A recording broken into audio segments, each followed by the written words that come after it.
Yan. Magandang umaga po sa ating lahat. Ito po ang panghuling linggo ng buwan ng Enero. Papasok na po tayo sa buwan ng Pebrero. Kaya bago po natin iwan ang napakahalagang buwan na ito, bago tayo tumungtong sa panibagong buwan, magkaroon po tayo ng assessment. Pero bago po yan, tayo po ay manalangin. Ama naming Diyos na makapangyarihan, salamat po sa umagang ito na ipinagkaloob niyo po sa amin.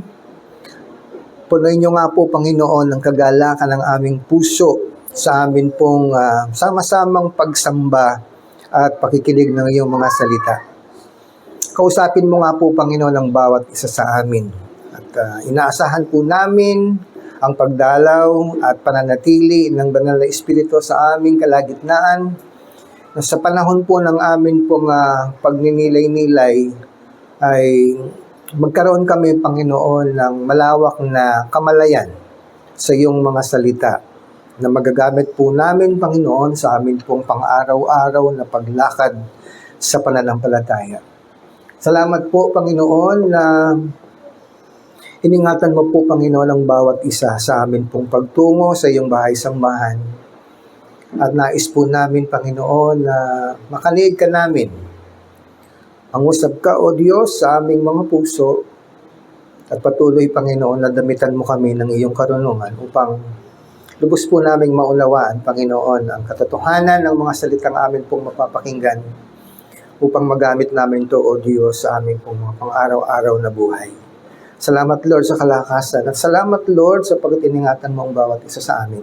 At sa mga kapatiran po namin, hindi po namin kasama sa araw na ito. Ano man ang kanilang kalagayan, saan man sila naroon.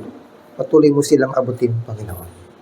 Palitan mo ng dugo, O Diyos, ang apat na sulok na bahagi ng iyong sambahan. At huwag mong pentulutan ng kaaway na gambalain ng gawain ito. Maraming salamat po, Panginoon. Sa iyo po ang papuri at pagsamba. Sa pangalan mo lamang, Jesus. Amen. Sige po, pwede na po tayong umupo. Kanina pong kahapon at saka madaling araw ay meron po akong kachat dahil nag-message siya kung po pwede raw ay makadalo siya dito. So, kahit pa paano nagtanong ako, inaasahan ko nga napupunta siya pero baka na-traffic. Kaya, tuon po natin ang atin pong mga puso sa umagang ito sa pagpapatuloy po ng atin pong tema, Come and Follow Me.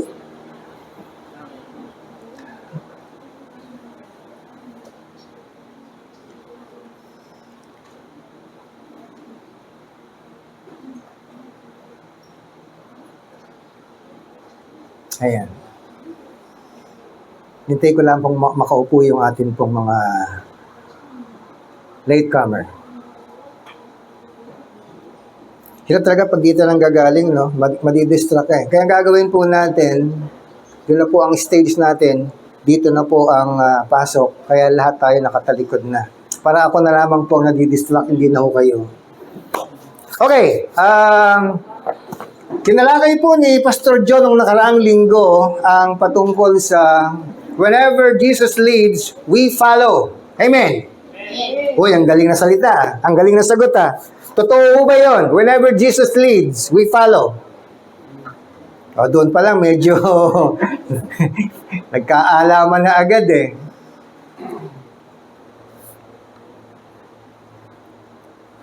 Ang atin pong tatalakayin ay ang pagpapatuloy po nung pangalawang linggo na akin pong ibinahagi sa inyo, the walk for life. Ang pagsunod po sa Panginoon ay hindi po nangangahulugan na kayo ay in the mood lamang or nakabase lang sa panahon o sa kondisyon na kung saan ang bawat isa sa atin whenever we are facing or whenever we face trial or trials na na-overwhelm tayo, that would be the time na magkakaroon tayo ng pakikipag-usap sa Panginoon. That's not actually following. No? Kaya nga, nung tawagin ng Panginoon ang mga disipulo, let me just go back first doon sa Matthew chapter 4. This will be our prelude and then papatuloy na po tayo. Matthew chapter 4, verse 18. As Jesus was walking beside the Sea of Galilee, malawak po itong lawang ito, itong ilog na ito Maganda po ang tubig nito, malamig. At kapag tinatamaan ng sikat ng araw at bumalandra sa mukha mo, maano siya masarap sa pakiramdam. No? He saw two brothers, Simon called Peter and his brother Andrew.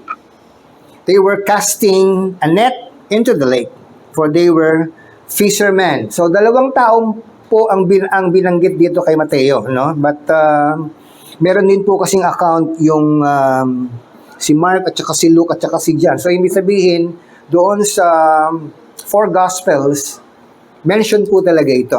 But meron lamang pong slight difference.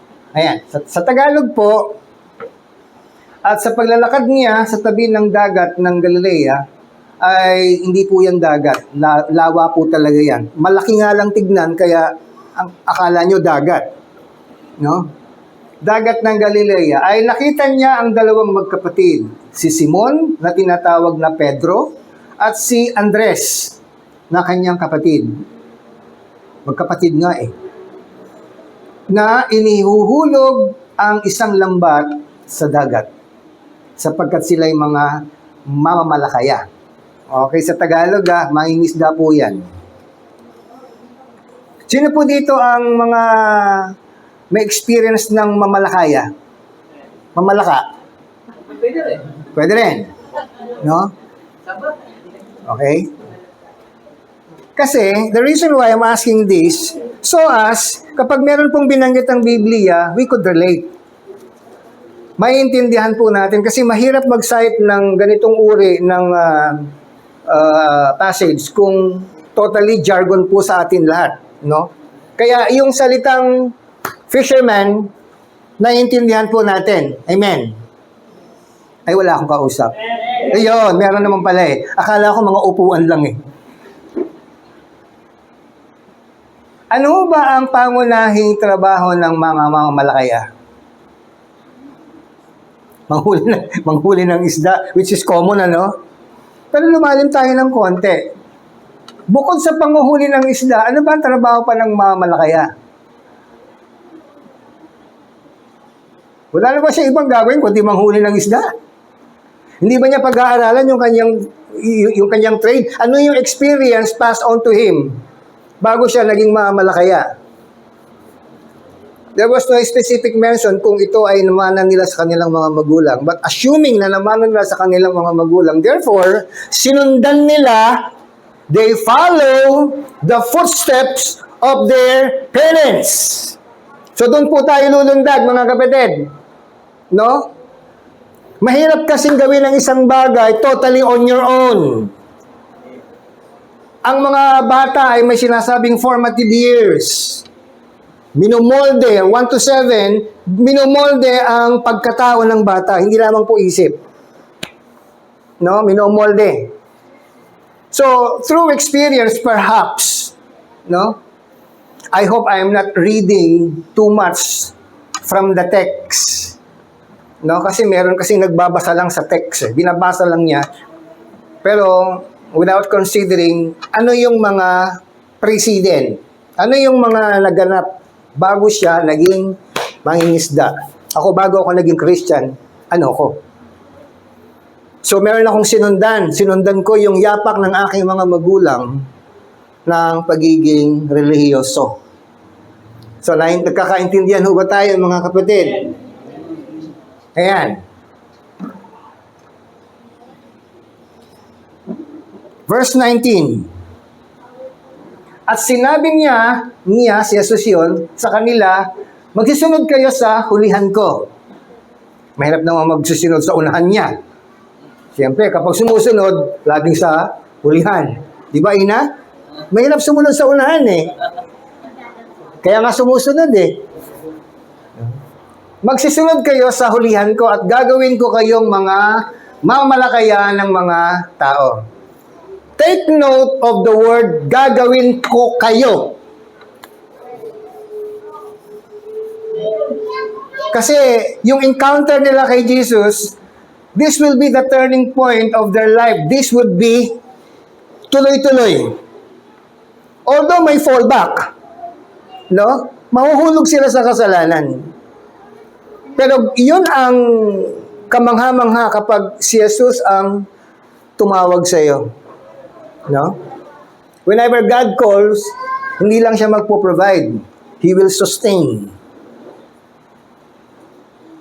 Ipapanatili niya ang pagtawag niya sa iyo kahit naman mandupaypay ka pa.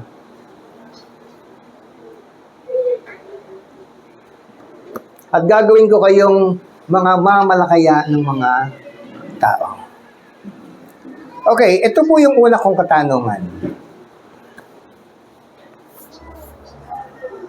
Masasabi ko na yung profession nila as fishermen during that time ay lukratibo na. Ano ibig sabihin ng lukratibo? Kumikita na sila dyan. Businessman sila. Businessman. No? Maybe it's a family-run business. Kayo mga entrepreneur. Sila yung may-ari entrepreneur. No. So kung meron kayong kumikitang hanap buhay, mga kapatid, pag sinabing kumikita, may hawak kang pera. Madali po bang bitawan ang pera?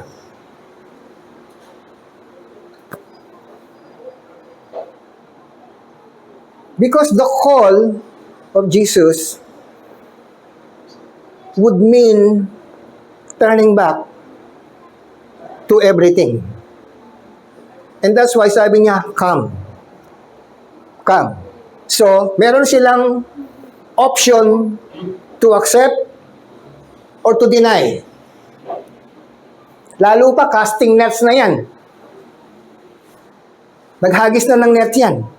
So, ang mga magsasaka, ang mga mangingisda, kapag naghagis ng net, sa isip nila, pagbagsak ng net, meron silang mahuhuli. At yung nahuli nila would mean not only food, but also business.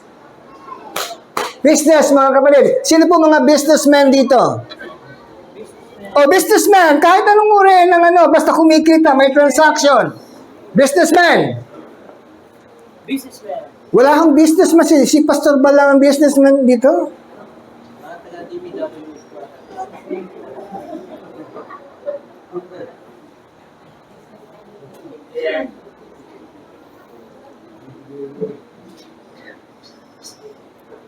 Padali po bang bitawan ang business?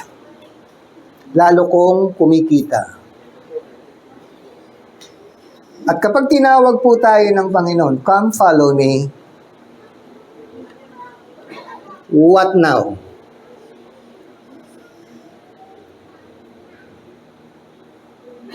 In this age of wants, in this age of needs, hindi naman nawawala yung needs pero nadadagdagan yung wants.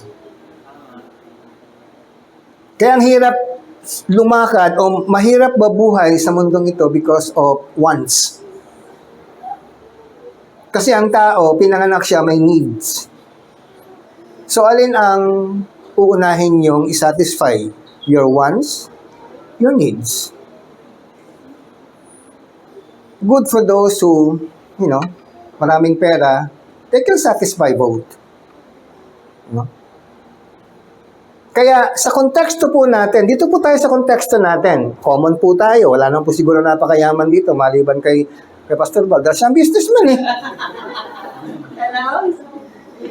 Ha?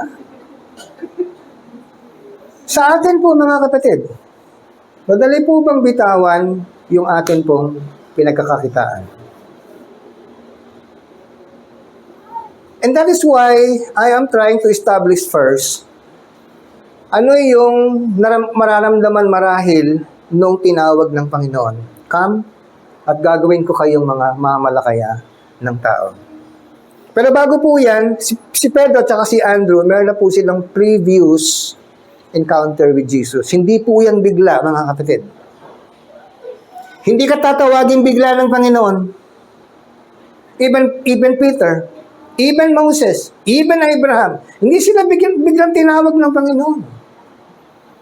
That is why, whatever is happening into our lives, particularly sa atin personal, that would take form part ng gagawin ng Panginoon sa atin. So, wag po nating basta-basta lang palipasin ang mga ang dumaraan sa atin na kung masama, kakalimutan natin. Kung mabuti, lagi nating alalahanin. Hindi po. Wag po sanang ganon. Kasi lahat po na nagaganap sa atin ay bahagi po ng plano ng Panginoon sa iyo, personal. Ang pagtawag ng Diyos ay personal. Kaya kita nyo, unang tinawag yung dalawa. Kasama na ni John the Baptist. At ang ginawa ni Andrew, hinanap niya ang kanyang kapatid. At in-evangelize niya si Peter. So si Peter, meron na po siyang kaalaman patungkol kay Jesucristo. Hindi po siya totally blank. No? At kahit na yung mga tao ngayon, kumbaga, ito Christian, sabi nila Christian, born again. Hindi dahil hindi siya born again ay wala siyang alam kay Kristo. Definitely not. Lahat ay merong kaalaman kay Kristo. Magkakaiba lamang po yan kung paano po natin uunawain at tatanggapin ang paggalaw ni Kristo sa buhay natin. Yun po ang kaibahan, mga kapatid. No? So, sa 19, sabi, at sinabi niya, nangitim ang screen at wala na akong mabasa. Yun, at bigla siyang namuti at may nababasa na uli ako. At sinabi niya sa kanila, particularly sa kanila, at nawala na naman, yan, minumulto yata tayo, pinaglalaruan niya tayo ng mga anito. Maluwag. Ayun.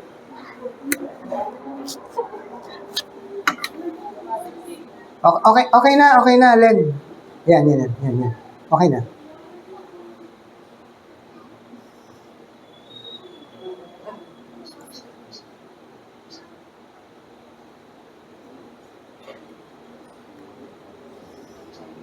Ayun, busy sila sa pangingisda.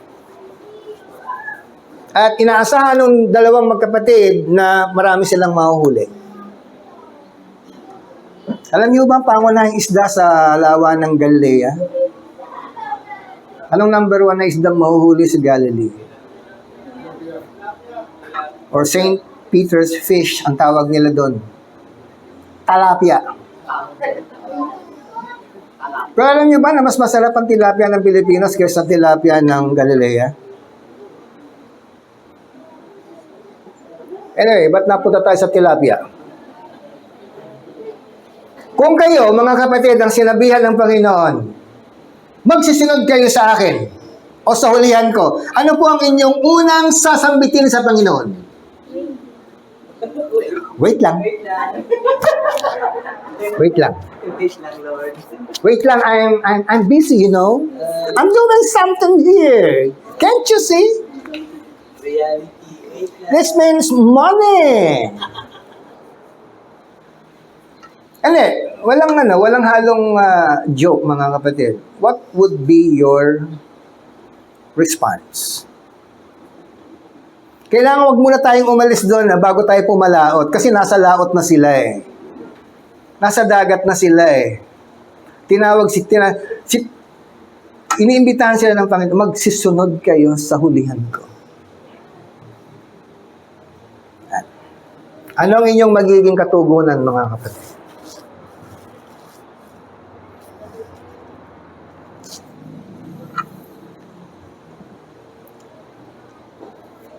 At ang sabi niya doon, at gagawin ko kayong mga mamamalakayan ng mga tao.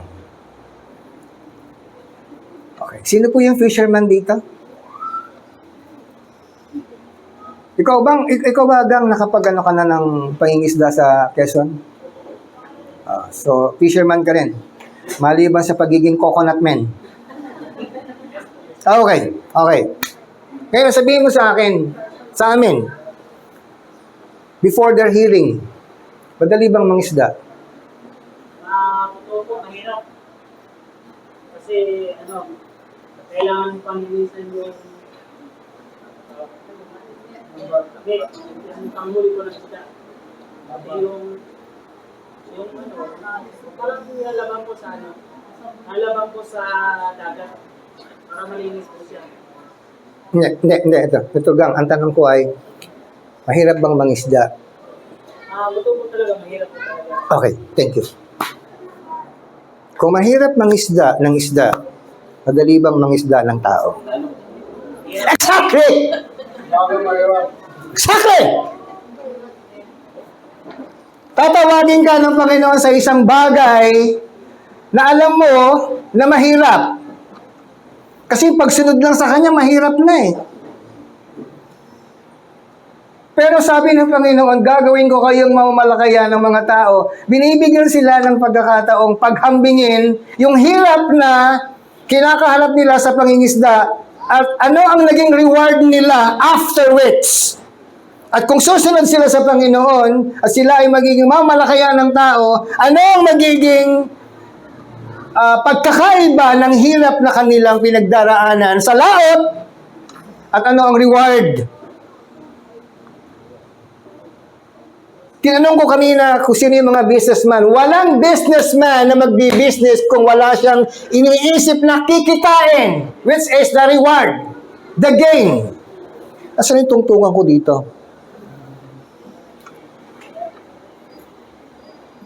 Okay na, Jolo. Huminahon ka. Okay lang. Okay lang. Parang nakakita ka ng poging multo, no?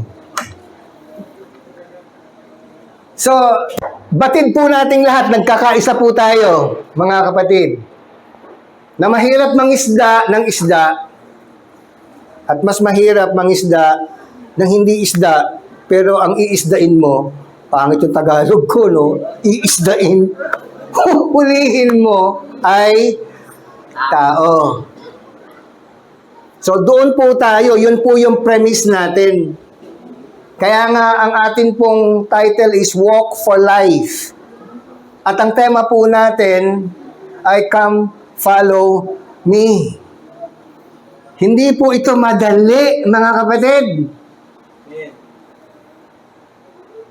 Kung lahat ng tinawag na maging Kristiyano ay para madalian ang buhay, na-defeat ang purpose ni Lord kung bakit siya nagpunta dito sa lupa. Because He went through a lot. No? To the extent and the ultimate price is death at the cross. Hindi po madali yun, mga kapatid. But look at these words or those words. Kasi yung sinabi ko, tumalon na tayo, namatay na sa krus eh.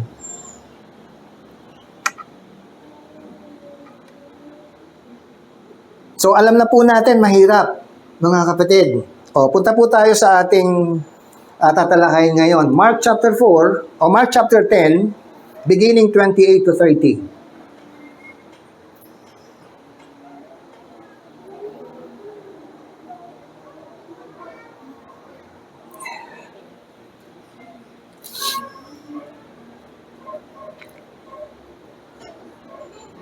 Marcos 10, 28 hanggang 30.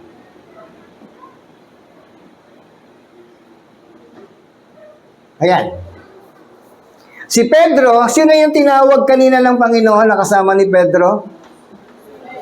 Si Andres or si Andrew, no? Pagdating kay Marcos, sabi ni Pedro, si Pedro ay nagpasimulang magsabi sa kaniya, narito, iniwan namin ang lahat at nagsisunod sa iyo.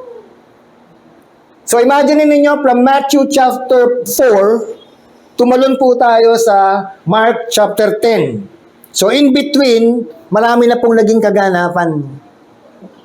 Después, nagpasya ang magkapatid kasama ng ibang tinawag ng Panginoon na tumugon sa paanyaya at pagtawag ng Panginoon.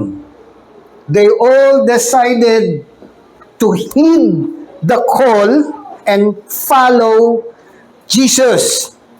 O dyan po tayo magsisimula. Hindi lang nila napakinggan. Hindi lamang po nila nilimi. Kasi may mga business sila, no? Iniwan na po namin lahat. Pati yung asawa namin, iniwan na. Hindi, si Pedro lang pala may asawa. Jowa lang pala yung iba. Naingiti si Jo, may naalaala siguro siya. Pero sabi dito, narito, iniwan namin ang lahat. Ano ang nakapaloob sa pagsunod kay Kristo? Kung titingnan po natin yung kabuuan ng sinabi ng kapatid na Pedro na lahat. Ano kaya ang lahat sa bokabularyo ni Pedro? What is all according to Peter? Iba yung all ko eh. Iba yung all ni Peter. At maaaring iba yung all ninyo. Hindi dahil nabasa nating all, ayun na nga ang ibig sabihin. Hindi po. Hindi po. Kaya malinaw na sinabi ni Pedro at tinanong niya kay Kristo, hindi po masamang magtanong kay Lord. Mamaya kukunin natin yung cross-reference niyan doon sa Matthew chapter 19 to 26 o 19 verse 26. So unahin muna po natin tong Mark 10:28. Si Pedro, na tinawag ng Panginoon na kasama ni Andrew na mga mangingisda, ito ang kanyang sinasabi, ay nagpasimulang magsabi sa kanya. Ibig sabihin, may naranasan na sila sa pagsunod kay Kristo. May naranasan na sila. At hindi siya magsasalita ng ganyan. Tingnan niyo yung tono niya. Iniwan na naming lahat. Ano ibig sabihin nun? Kunin mo ng lahat sa akin. Andiyan ba si Aina? Ayun. Ayun nga. Narito, iniwan namin ang lahat at nagsisunod sa iyo. Huwag muna po tayo doon sa 29. Bitinin muna po natin ng konti. Intindihin muna po natin kung ano ang laman ng puso ni Pedro. Bakit ganyan ang tono ng kanyang sinabi sa Panginoon? Andyan pa ho ba kayo? Mukhang natutulala na kayo mga kapatid.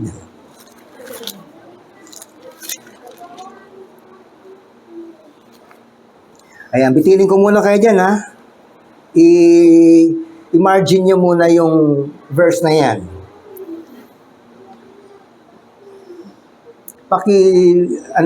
Len? Matthew chapter 8, beginning 18. So, pakisulat lamang po yan, mga kapatid. Ayan. Nang makita nga ni Jesus ang lubhang maraming tao sa palibot niya, ay ipinag-utos niyang tumawid sa kabilang ibayo. Next. Alam ko yung kabila, ibayo na rin eh. Di ba? Ibayo is Tagalog ng kabila. Eh baka sa kabilang ibayo? Paano redundant, no? At lumapit ang isang iskriba. Hindi po iskriba. Scribe. At sa kanya ay nagsabi, Guro! Susunod ako sa'yo, saan ka man pumaroon. So, unang nagsabi ay iskriba. Ano ibig sabihin ng iskriba? Mataas po ang posisyon niyan, mga kapatid. So, posisyon. Pero sabi niya, Guro, susunod ako sa'yo, saan ka man pumaroon. Next. At sinabi sa kanya ni Jesus, may mga lungga ang mga Zora. Baklas yung Tagalog mo, Foxes have holes or asong tuso. At may mga pugad ang mga birds sa langit. Datapwat ang anak ng tao ay walang kahiligan ng kanyang ulo. Ano ang inyong nababasa sa mga sulat na yan?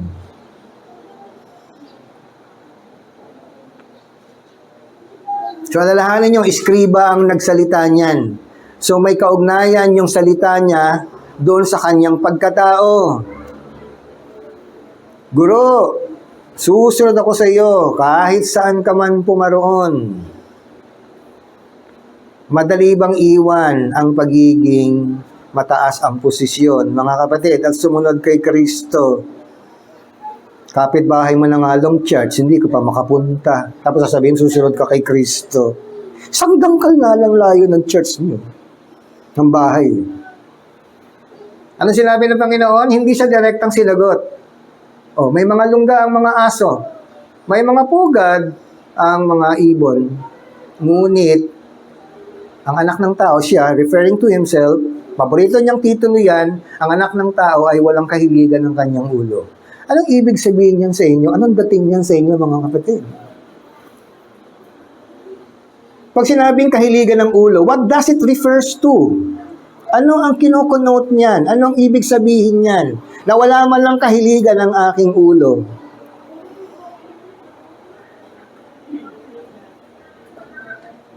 Ha?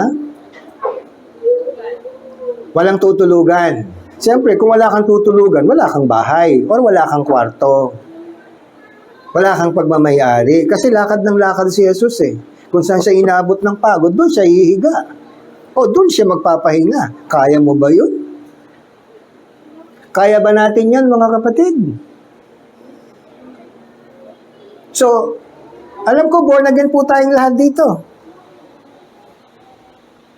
Pero baka hindi po tayo magkapareho ng pananaw kung ano ba ang entail. What does it entail to be a genuine born again? Next. Ang isa naman sa kanyang mga alagad. So kanina ay iskriba, ngayon ito, disipulo na, tagasunod. Ay nagsabi sa kanya, Panginoon. Kanina, guro. Ngayon naman, Panginoon, Master. Tulutan mo muna akong makauwi at mailibing ko ang aking ama. Ano ibig sabihin yan? Separation from your loved ones when you decide to follow Christ. Especially pagdating sa emosyon. Lalong-lalo tayo mga Pilipino kapag may namatayan sa atin. Kung maaari nga, ayaw mo nang maligo. Baka yung kaluluwa nung namatay, hindi makapag-aspas yung kanyang pakpak at hindi makarating sa langit. At wag kang magwawalis. Baka siya ay mayroong allergy, mabahin siya ng mabahin. At wag ka rin magpapasalamat. Ang daming pamahain, di ba? So kanina, posisyon. Ngayon naman ay relasyon. Kaya ba natin nakapag sumunod kay Kristo, hindi ka pwedeng hindi magsakripisyo, mga kapatid eh. Kasi magtatalo ang isip mo, alin ang uunahin mo, pamilya o ministeryo? At hindi po ito madaling sagutin, mga kapatid. Pero binibigyan ka na ng pagkakataon ng Diyos na balansehin, sukatin, timbangin ang iyong puso. Totoo ba? Yun lang naman yan eh. Totoo ba? O sa salitang kanto, di nga. Di nga. Next. Datapos sinabi sa kanya ni Jesus, sa mga nakikipag-usap sa Panginoon at nagsasalita, meron din siyang sinasabi. No? Hindi ko to. Excuse me po. Hindi ko pala nadala yung panyo ko.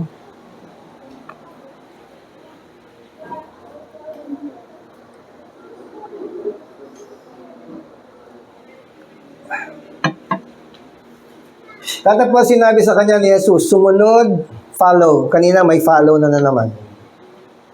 Sumunod ka sa akin at pabayaan mong ilibing ng mga patay ang kanilang sariling mga patay.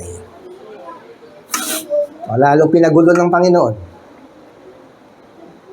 Kapag ganyan ang pananalita ng Panginoon, mga kapatid, ay napaka-thoughtful naman. Salamat.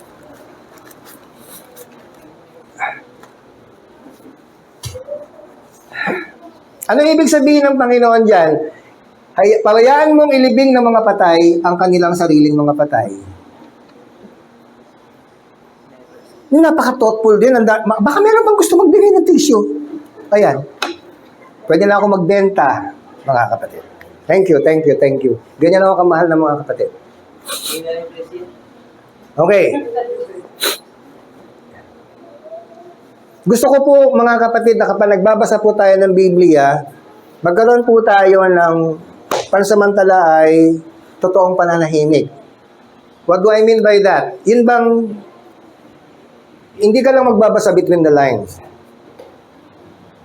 Ano yung kapasidad mo bilang tao para unawain ang mahalagang salita ng Diyos, particularly sa kanyang imbitasyon, in connection to His invitation to come and follow Him.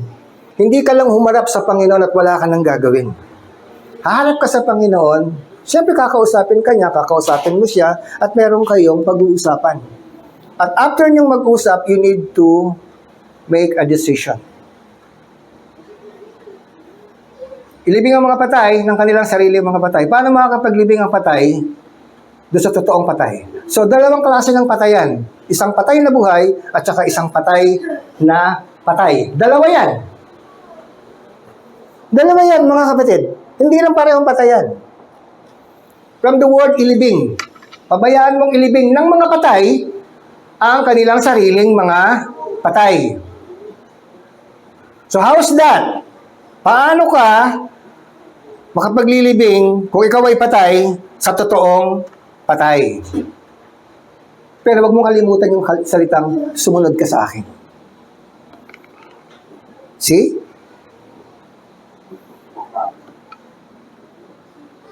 So, hindi ka susunod sa isang nag-uutos sa iyo o tumatawag sa iyo kung hindi mo talaga naiintindihan at hindi mo pinag-isipan. Next.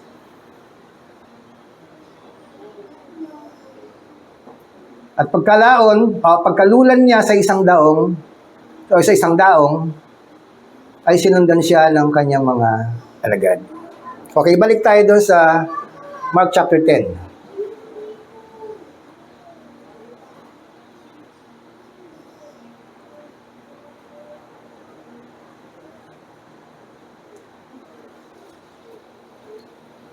So, balik po tayo dyan. Si Pedro ay nagpasimulang magsabi sa kanya, narito, iniwan namin ng lahat at nagsisunod sa iyo. Next question, mga kapatid. Ano nang iniwan ninyo nang sumunod kayo sa Panginoon? Ano-ano mga iniwan nyo nang sumunod kayo sa Panginoon? And how does it feel? Up to now. Ano yung nararamdaman? Yan, malayo-layo na yan.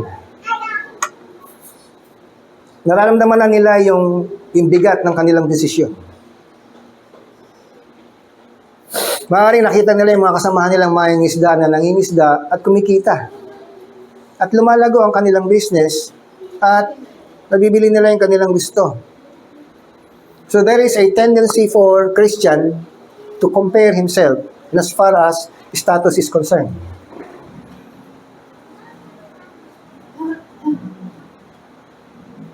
Susunod ka pa rin ba? Kahit na yung mga kasama mo mayayaman na, ikaw, na dapat ay mayaman na rin. Pero ito ngayon, naglalakad ka, wala kang pagkain, lagi mong kasama ang Panginoon, ay ang Panginoon lagi madalas magpupuyat. Madalas na nanalangin. Kung hindi mo kaya yung kondisyon na sinabi ng Panginoon, hindi ba kayo makapagtiis ng kahit isang oras man lang sa pananalangin?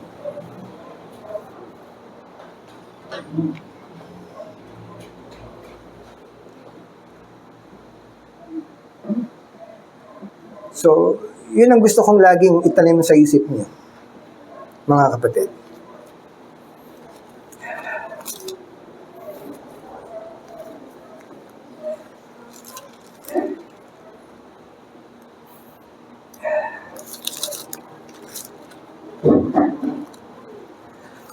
Iwan ko uli yan. Punta ako ng cross-reference para i-reinforce yung sinundan yan kanina kay Matthew, yung cause of following Jesus. Punta tayo ng Matthew chapter 19.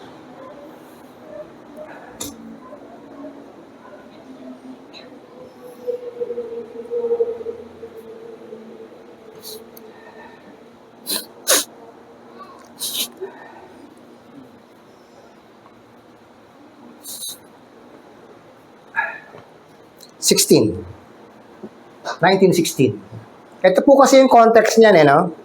Pagdating sa 26, magbabangga na po yung sa sinabi ni Pedro. At narito, lumapit sa kanya ang isa at nagsabi, Guro, ano ang mabuting bagay na gagawin ko upang ako'y magkaroon ng buhay na walang hanggan? Next. At sinabi niya sa kanya, bakit mo tinatanong sa akin ang tungkol sa mabuti? May isa na siyang mabuti. Tatapat kung ibig mong pumasok sa buhay, ingatan mo ang mga utos. Next. Sinabi niya sa kanya, alin-alin? At sinabi ni Jesus, huwag kang papatay, huwag kang mangangalunya, huwag kang magnanakaw, huwag kang sasaksi sa di katotohanan. Next. Galang mo ang iyong ama at ang iyong ina at ibigin mo ang iyong kapwa na gaya ng iyong sarili. Next. Sinabi sa kanya ng binata, ang lahat ng mga bagay na ito ay ginanap ko. Ano pa ang kulang sa akin? Maraming Kristiyano, maraming born again, na ginaganap ang kanyang katungkulan sa church. Akala niya, yun na. Umattend siya every Sunday, active siya sa cell group, active siya sa maaari sa practice or sa music, active siya sa lahat. At syempre, nabibuild up sa kanyang confidence na I'm okay. I'm doing the will of God. Pero, yun ang magandang tanong, ano pa ang kulang sa akin? Next. Sinabi sa kanya ni Jesus, kung ibig mong maging sakdal, humayo ka, o yung mga masyadong active, pero yung salitang humayo ka, hindi yun kasama sa pagiging active mo, kulang na. Ipagbili mo ang tinatangkilik mo at ibigay mo sa mga dukha at magkakaroon ka ng kayamanan sa langit at pumarito ka or sumunod ka sa akin. Follow me. Next. Datapwat ng marig ng binata ang ganitong pananalita ay yumaon siyang namamanglaw. Malalim na kalungkutan. Sapagkat siya'y isang may maraming pag-aari. Next. At sinabi ni Jesus sa kanyang mga alagad, katotohanang sinasabi ko sa inyo, mahirap na makapasok ang isang taong mayaman sa kaharian ng langit. Next. At muling sinasabi ko sa inyo, magaan pa sa isang kamelyo ang dumaan sa butas ng isang karayom kaysa isang taong mayaman ang pumasok sa kaharian ng Diyos. Next. At nang marinig ito ng mga alagad ay lubhang nangagtaka at nagsisipagsabi, sino nga kaya ang makaliligtas? Next. At pagtingin ni Jesus ay sinabi sa kanila, hindi mangyayari ito sa mga tao, datapwat sa Diyos ang lahat ng mga bagay ay mangyayari. Next. Eto na. Di ba sabi, di ba kanina nagsalita si Pedro kay Lord? Inulit. Ito sa ganitong presentation. Sabi niya, nang magkagayoy sumagot si Pedro. Ang konteksto nun, may mayaman na mas mayaman kay Pedro. Ubod ng yaman. At masunurin sa kautusan ng Diyos. Ginagawa niyang lahat. Pero yung binitin niya yung kanyang sarili, ano pa ang kulang sa akin? So meron pa rin siyang doubt. At na magkagayoy sumagot si Pedro, sinabi sa kanya, narito, iniwan naming lahat. Walang sinabi sa kanya na ipagbili. Doon sa mayaman, sinabi, pagbili mo. In other words, tumalikod ka dyan. Hindi naman literally pagbili yan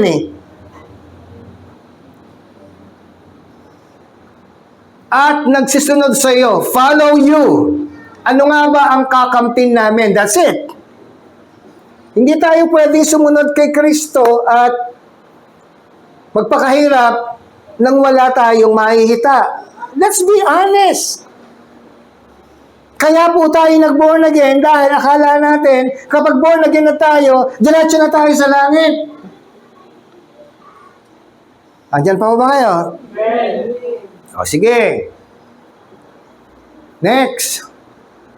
Itong pangako ng Panginoon. Si Jesus ang nagsabi niyan. Hindi babaliin ng Panginoon ang sinabi niya. Yung sinabi niya, sinabi na niya. Wala nang bawian. At sinabi ni Jesus sa kanila, katotohanan, truth. Kaya, kailangan lang natin sundin si Lord. Dahil siya ang katotohanan. Okay? Katotohanan ang sinasabi ko sa inyo na kayong nagsisunod sa akin. Hindi yan para sa lahat. Yung nag-decide lang. So yun po yung yung pre-qualification ng mga susunod. Nasasabihin niya na kayong nagsisunod sa akin sa pagbabagong lahi, pag-uupo na ang anak ng tao sa luklukan ng kanyang kaluwalhatian, kayo na may magsisiupo sa 12 luklukan upang magsihukom sa 12 angka ng Israel. Next. So, posisyon. Nangangako ang Diyos ng posisyon. Pero kailangan talikuran mo muna ang iyong present position. Because there is waiting for you that awaits you eternal position and eternal possession. At ang bawat mag-iwan ng mga bahay, sino po yung mga may bahay dito? Taas ang kamay. Kahit nangungupahan, bahay mo na rin yan. Saka nagtaas. Okay. Parang hindi pa kayo kumbinsido na bahay mo yan, binabayaran mo, di bahay mo yan. Bawat mag-iwan ng mga bahay o mga kapatid na lalaki o mga kapatid na babae, sabi ko sa inyo mga kapatid, relational yan. Dugo yan. Kondisyon yan ng Panginoon. Pero dahil susundin mo ang Panginoon, susunod ka sa Kanya for life, may pangako naman sa iyo for life or eternal life. Lalaki o mga kapatid na babae o ama o ina o mga anak o mga lupa, dahil sa aking pangalan ay tatanggap ng tig-100 at magsisipagmana ng walang hanggang buhay. Yun ang nagdesisyong sumunod tuloy-tuloy kay Lord, mga kapatid.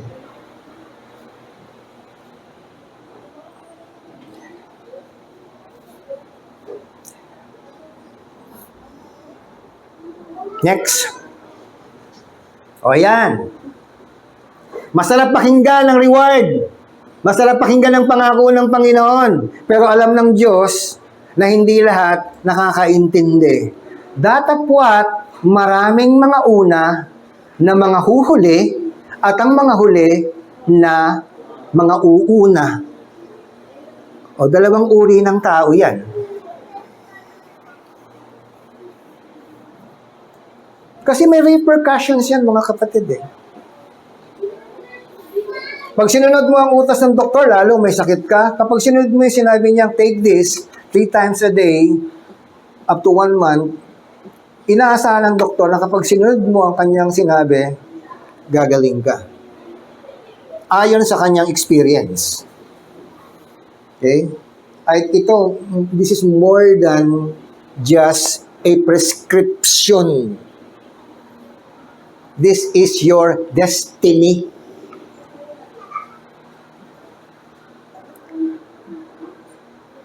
Because God knows better than we are.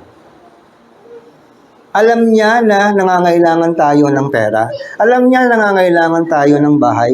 Alam niya na mahal natin ang ating mga magulang, mga kapatid.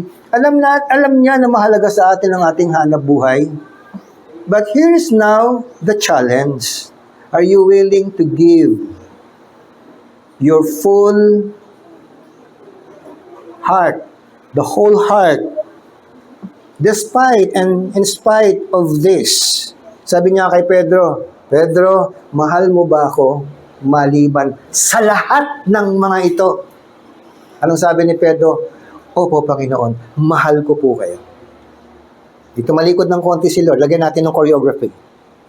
At bumalik ulit, Pedro, talaga bang mahal mo ko?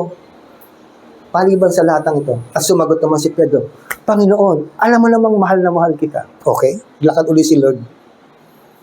Tumalikod siya uling ganyan. Pedro, pangatlong beses, mahal mo nga ba ako? Pero bago yun, pakainin. Alagaan. At doon nalungkot na si Pedro. 3 beses siyang tinanong ni Lord. Pedro.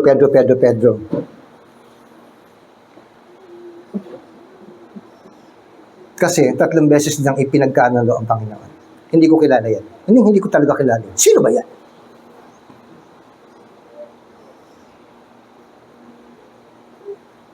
So yung nagnanais na sumunod sa Panginoon, mag-isip-isip pa rin po kayo. Hindi mo madali ang maging Kristiyano.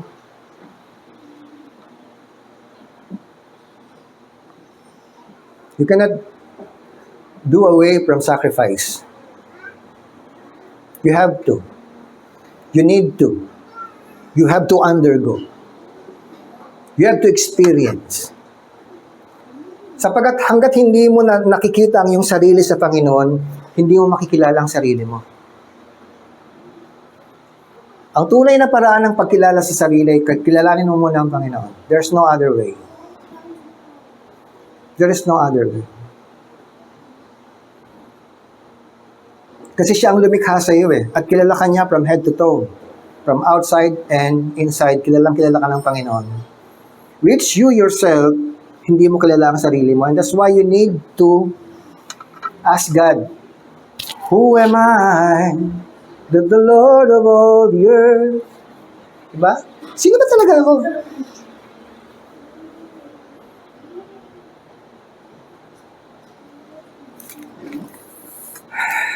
Balik tayo sa Marcos. Magtatapos na po tayo. Mark chapter 10.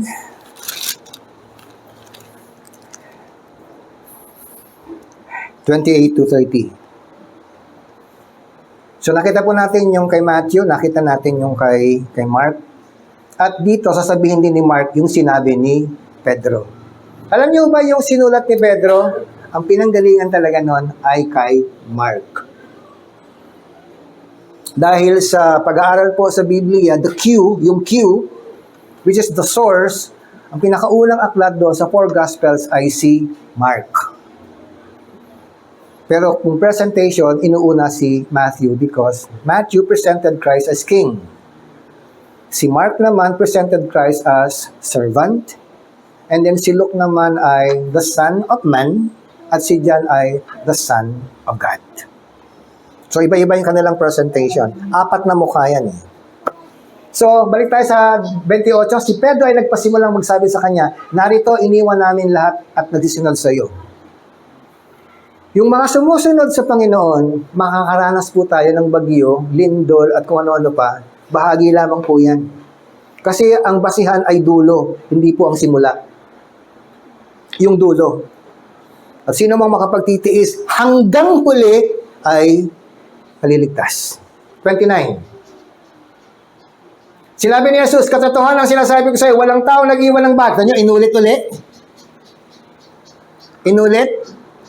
Walang tao nag-iwan ng pag inulit po yan ng 3 beses, irrevocable po yan. Mangyayari yan, letra por letra. Hindi po yan mapapabulaanan. That cannot be refuted. That will definitely come to pass. But there is one crucial thing you need to fully understand, the word follow. Follow. Pag hindi ka nag-follow, fafaluin ka ng Panginoon. Walang taong nag-iwan ng bahay o mga kapatid. Pag bahay, ari-arian yan Mga kapatid, lalaki o relasyon yan. Mga lupa, o yan, property yan. Dahil sa akin at dahil sa Ebanghelyo, may diin na, mga kapatid. Kanina, wala pa yung salitang Ebanghelyo. Ngayon, may diin na. Yung susunod kay Kristo, dapat dala mo ang Ebanghelyo. So, hindi ka pwedeng sumusunod kay Kristo na hindi ka nagsishare, kapatid. Next. Na hindi siya tatanggap ng tig-100 ngayon sa panahong ito at ng mga bahay at mga kapatid na lalaki at mga kapatid na babae at mag-ina at mga anak at mga lupa. Kalakip ng mga, ayan na. Oh, meron ng disclosure si Lord. Lahat ng susunod sa Panginoon makakaranas ng persecution. So, at sa sanglibutang darating ay nang walang hanggang buhay. Kailangan mong lagpasan yan. Kailangan mo pagtagumpayan yan. Dahil yan ang sinabi ni Pablo. I fought the good fight of faith. Lumaban talaga siya. Iniwan niya ang kanyang mataas na katungkulan bilang isang Pariseo. Mayaman si Pablo, pero nagtatrabaho siya. Dapat nandun lang sa bahay, pero siya ay naglalayag. Hanggang Espanya nakapunta siya para lang magbahagi ng Ebanghelyo ng Panginoon to the point, and ultimately, he died as a martyr in serving and following God. Now, if we are honest in reading these passages, mga kapatid, can we somehow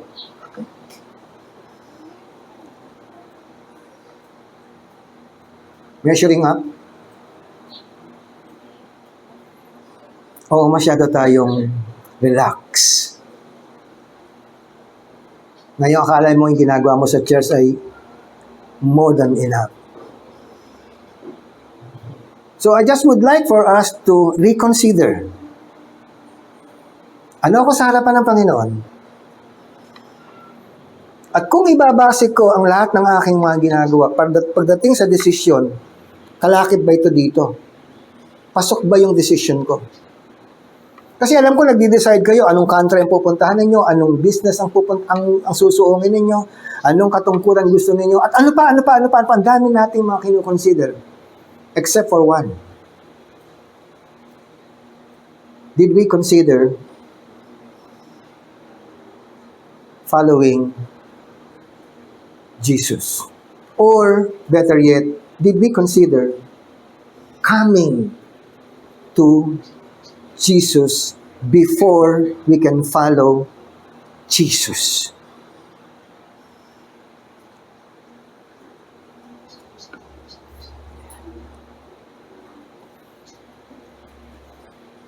So take note of this.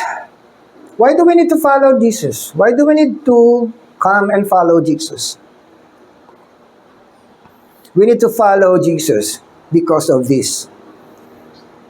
Una, sa ating relasyon. Relationship over religion. It is about knowing God intimately. Yung kilalanin mo siya. Wala kang pakialam sa kapatid mo kung paano niya kinilala ang Panginoon. Or wala kang pakialam doon sa paano kinilala ng magulang mo ang Panginoon. Although you can, get some idea out of it. But our relationship with God depends wholly, mga kapatid, on personal basis.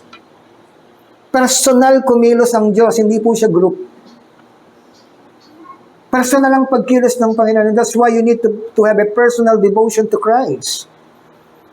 Each waking moment, you need to somehow make time before God and intimately converse with Him.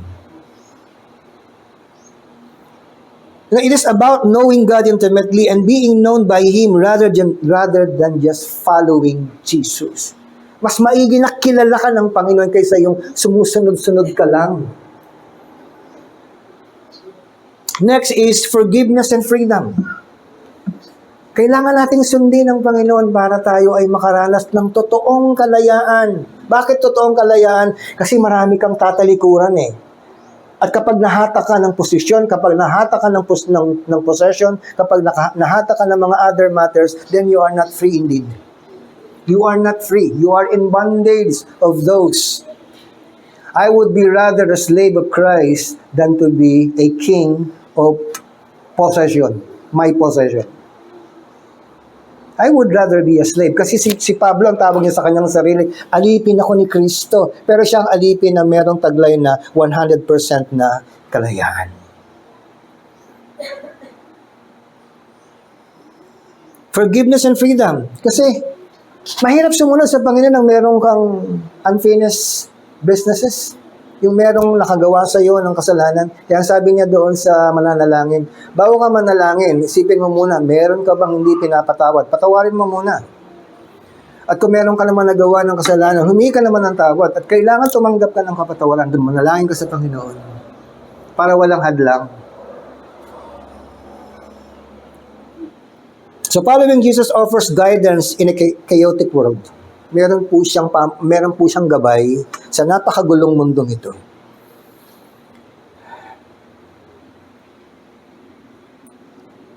Or rather, Jesus provides salvation. No, nagkakaloob siya ng kaligtasan at pagpapalaya sa bawat isa from the penalty of sin. Mahirap takasan ng kasalanan, mga kapatid. Iyahan ka niyan. Sin and offering a new purposeful life. Ang buhay na walang layunin ay buhay na walang kabuluhan.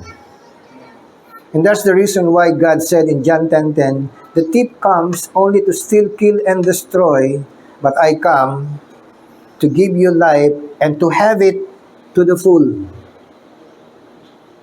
Kahapon ay nagsalita po ako doon sa kaarawan ni Nanay Narcisa at ni Tatay Ronnie. Sila po ay parehong 90 taong gulang na. At nakakaingit sila. Parang ang saya kasing tingnan ng mukha nila eh. Meron silang 7 anak, buhay lahat, maganda na ang mga estado, pero marami silang pinagdaanan habang sila ay nagpapalaki ng kanilang mga anak. Ngayon, ang isa sa kanyang mga anak ay meron ng construction company sa Amerika. At meron siyang mga kliyenteng mayayaman. No?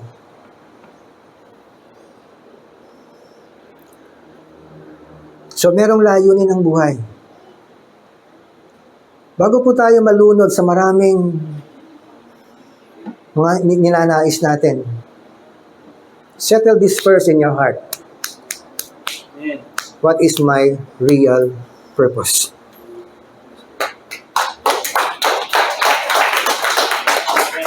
Next, source of truth and peace. Following Jesus offers guidance in a chaotic world, providing wisdom for decision and inner peace. Walang sino man ang makapagtuturo sa iyo ng tamang pagdidesisyon maliban kay Kristo Jesus. There is none other. None. Dahil sabi niya, I am the way, the truth, and the life. At yung susunod doon, mas mahalaga. No one comes to the Father except by me. Ang ibig sabihin, maliban na matutunan mo ang katotohanan, maliban na daanan mo ang tunay na daan, at maliban na magkaroon ka ng buhay na walang hanggan, hindi ka makaparoroon sa piling ng Ama. Because those are prerequisites of inheriting heaven. Not good works, but by having relationship, following Christ, and living out the truth. Those are extreme, non-negotiable, ladies and gentlemen. Following Jesus again will offer us guidance in this chaotic world. Sa mundong ubod ng gulo, si Kristo lang ang makapagbibigay sa atin ng gabay sa lahat ng ating mga pagpapasya. At siya ay magkakaloob ng makalangit na karunungan. at ikaw ay pagkakalooban niya ng bago at makabuluhang buhay. Yun ang ibig sabihin ng genuine born again. Next, transform character. Following Jesus shapes character leading to a life of love, mercy, and service to others. Mercy and grace, hindi po magkapareho yan. Mercy, may masamang dapat mangyari sa'yo, hindi pa nahintulutan ni Lord. That's mercy, mga kapatid. Yung grace, yun po yung asawa ni Raymark. So, malayong-malayo. Ang tunay na sumusunod kay Kristo ay nababago according sa forma at imahe ng Diyos. Kasi sumusunod ka sa Kanya eh. Sumusunod ka, kapag ito ang sikat ng araw, sumusunod kay Kristo, yung korte ng anino ng Panginoon, sumusunod ka, yun din ang korte mo. Hindi ka pwedeng mas malaki sa anino ng Panginoon. That's why following Christ is essential. Very essential. There is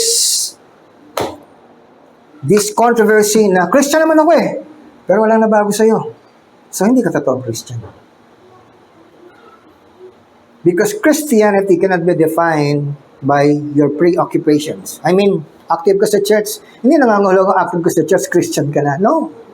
Christian is a day-to-day transaction with God. Day-to-day transaction with God. And how are you able to do that? Kasi nga, meron kang open line communication with God, receiving instruction from God, receiving wisdom from God, how to do it, how to implement it, how to live on it. Only God can give you the wisdom so as yung pamumuhay po natin mag-a-align doon sa gusto ng Panginoon. There's no other way, mga kapatid. There's no other way. Kaya nga following Christ, obeying Christ, having relationship with Christ is the ultimate. The ultimate. Wala nang iba, mga kapatid. Aside from transformed character, following Christ means hope for eternity. Meron tayong pag-asa sa buhay na walang hanggan. Alam ko, ng mundong ito ay nawawala na ng pag-asa. Alam mo, wala nang mangyayaring maganda sa Pilipinas. Although magulo ang Pilipinas, alam niyo ba na ang mga bulaklak walang pinipili kung saan siya tutubo? Meron ako nakikita sa pusali kung tumutubo ang magandang bulaklak. It's not affected by the dirt. It is not affected by the smell. Dahil siya ay dinesign ng Panginoon na tumubo. Kahit siya sa itanin ng Panginoon, tutubo siya! Even Joseph, when he was sold by his brothers to the Ishmaelites, and then right after, he was resold by the Egyptian to Potiphar. And yet, God, sabi po ng Biblia, God was with Moses. Joseph! Kasama ni Jose ang Panginoon. And despite of being a slave, yung kapasidad niya na taglay, kagalingan ng pagmamanage, pinakita ng Panginoon na kahit ikaw ay bilanggo, kahit na ikaw ay mababang uri, itataas kita. At napagkatiwalaan siya. Mula sa labas, dinala siya sa loob. Napagbintangan, dinala siya sa kaloob-looban ng Bartolina. Pero sinamahan pa rin siya ng Panginoon. Nakagaanan siya ng loob. At gumawa siya ng mga bagay na dapat ay hindi niya ginagawa dahil nagmumukmuk siya, dahil napagbintangan siya. Pero ginawa pa rin niya ang karapat-dapat. Nagbigay pa siya ng kahulugan sa panaginip ng baker at ng cup holder. For 2 years, he remained unnoticed. For 2 years, he remained as if he doesn't exist. For 2 years, nagwallow into depression. But God remembered Joseph, and He gave the Pharaoh 2 specific dreams. And no one can even interpret the dream. And so the cupbearer remembered Joseph, Right after 2 years, the Pharaoh himself called for Joseph and asked the interpretation of the dream. And he indeed interpreted the dream. And therefore, as a reward, Pharaoh chose Joseph to be the second highest position in the land of Egypt. No one dares even to lift a finger without the consent and knowledge of Egypt. You cannot go in and you cannot go out without the word from Joseph. And that's how God elevated Joseph out from the dust. Because there is hope in God. May pag-asa sa Diyos. Hindi lamang po yun ang katapusan ng kasaysayan. Masama ang hangarin ng mga kapatid, pero mabuti ang layunin ng Panginoon. He turned the world upside down in favor of Joseph.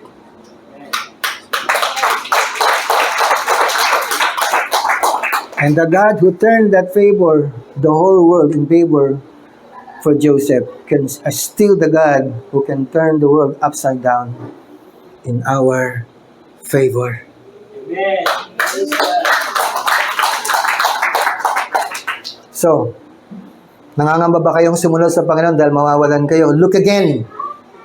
Look again. No? Sa darating ay nang walang hanggang buhay.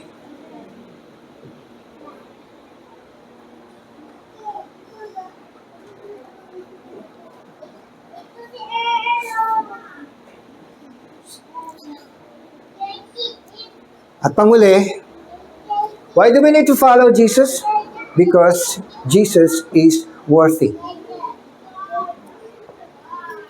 Beyond personal benefits, Jesus is followed because He is the risen Son of God, worthy of worship and obedience. So ulitin ko po, why do we need to follow Jesus? Because following Jesus means relationship over religion. Following Jesus is forgiveness and freedom. Following Jesus is source of truth and peace. Following Jesus is transformed character. Following Jesus is hope for eternity. And following Jesus ultimately because He is worthy.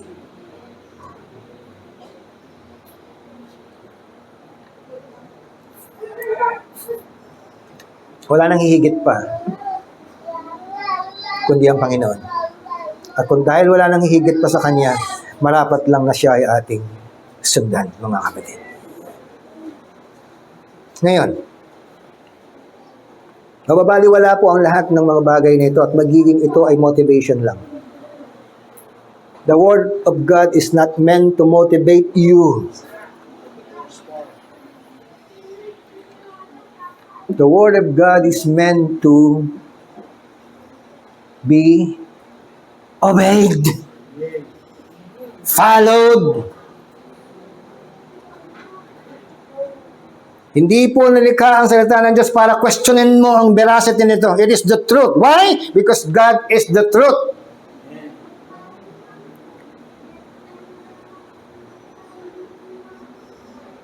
Sayang ang lahat ng ito kung hindi mo naman gagawin. Sayang ang lahat ng ito kung hindi mo naman ito iayakapin. Sayang ang lahat ng ito kung ito ay yung babaliwalain. It's not a guarantee that you are, since you are born again, then that would be okay, true and true. No. I'm sorry to disappoint every one of you. Ang buhay po natin is meant for progression. Day after day. Why? Because the grace of God, sabi doon, the steadfast love of God never ceases. They are new every morning. Great is thy faithfulness. They are new every morning. Morning is a beginning of the day. So it's more. Sa tuwing tayo gigising, mga kapatid, yun ay panibagong pasimula. At habang ikaw ay buhay, laging bagong pasimula ang bagong umaga. Huwag mong aalisin niyang sa iyo sapagkat yan ang kahulugan ng pag-asa, ng pagkilala at paglapit at higit sa lahat ang pagsunod sa Panginoong Heso Kristo. Mabuhay ang Panginoon. Palakpakan po natin ang Diyos. Tayo pong lahat ay tumayo. I would like to challenge you this morning, mga kapatid.